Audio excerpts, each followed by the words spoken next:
नमस्कार, सत्यहिंदी.com में आपका स्वागत है। एक नजर अब तक की सुर्खियों पर।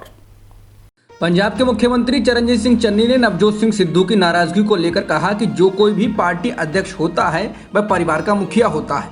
मैंने सिद्धू को फोन किया था और उन्हें बताया था कि पार्टी सर्वोच्च है। मैंने उनसे फोन पर बात की है और उनसे कहा कि चलिए बैठते हैं, बात करते हैं और इस मुद्दे को सुलझाते हैं।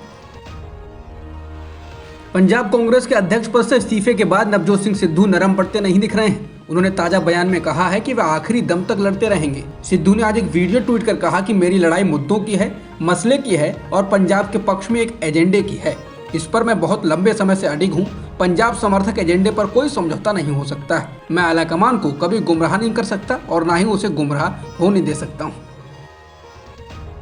नवजोत सिंह सिद्धू ने हालिया नियुक्तियों को लेकर कहा कि मैं देखता हूं कि 6-6 साल पहले जिन्होंने बादलों को क्लीन चिट दे दी, उन्हें उत्तरदायित्व दिया गया है। मैं ना हाईकमान को गुमराह कर सकता हूं, ना ही गुमराह होते देख सकता हूं। गुरु के इंसाफ के लिए, पंजाब के लोगों की जिंदगी बेहतर करने के लिए मैं किसी भी चीज़ की कुर्बानी दूंगा। नवजोत सिंह सिद्धू ने कहा कि दागी अफसरों और लीडरों का सिस्टम हमने तोड़ दिया था। दोबारा उन्हीं को लाकर वो सिस्टम एक बार फिर खड़ा नहीं किया जा सकता है। मैं इसका विरोध करता हूँ। सिद्धू ने इशारों में अमरप्रीत सिंह देओल की एडवोकेट जनरल के रूप में नियुक्ति पर निशाना साधते हुए कहा कि जो ब्लैंकेट बेल दिलवाते रहे वो आज एडवोकेट जनरल बन गए हैं।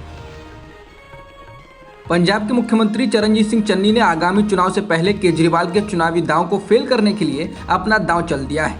चन्नी ने घोषणा की है कि राज्य में 1200 करोड़ के बकाया बिजली बिल माफ किए जा रहे हैं। उन्होंने कहा कि इस पैसे को पंजाब सरकार बिजली कंपनियों को देगी।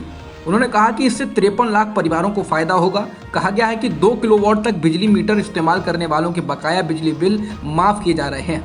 कटे हुए बिजली कनेक्शन दोबारा बहाल भी किए जाएंगे। बता दें, आम आदमी पार्टी ने वादा किया था कि अगर वो सरकार में आते हैं तो लोगों को 300 यूनिट तक बिजली फ्री देंगे। कांग्रेस के G23 ग्रुप में से कपिल सिब्बल ने अब एक बार फिर कांग्रेस पार्टी पर सवाल खड़े किए। उन्होंने कहा कि कांग्रेस में अब कोई निर्वाचित अध्यक्ष नहीं है। हम नहीं जानते हैं कि कौन निर्णय ले रहा है। सिब्बल ने कहा कि लोग पार्टी छोड़कर क्यों जा रहे हैं, शायद हमें देखना चाहिए कि हमारी गलती तो नहीं है। हमें तुरंत CWC की बैठक बुलानी चाहिए जिससे कम से कम बातचीत तो हो सके।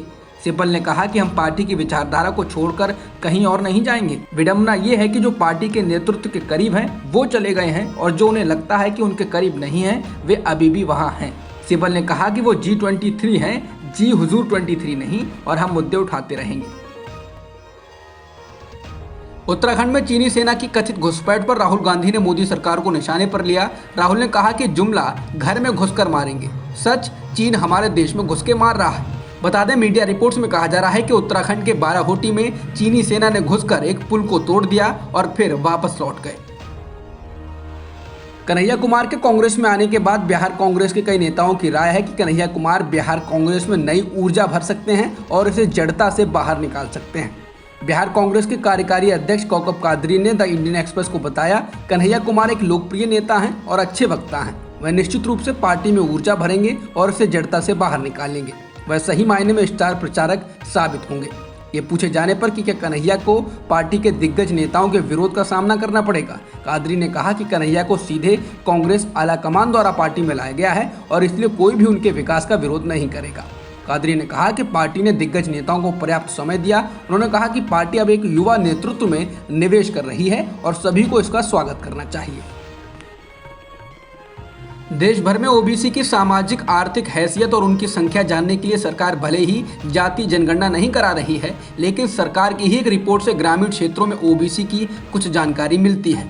उस रिपोर्ट के अनुसार देश के गांव में 17.24 करोड़ कुल परिवारों में से करीब 44.4% ओबीसी हैं।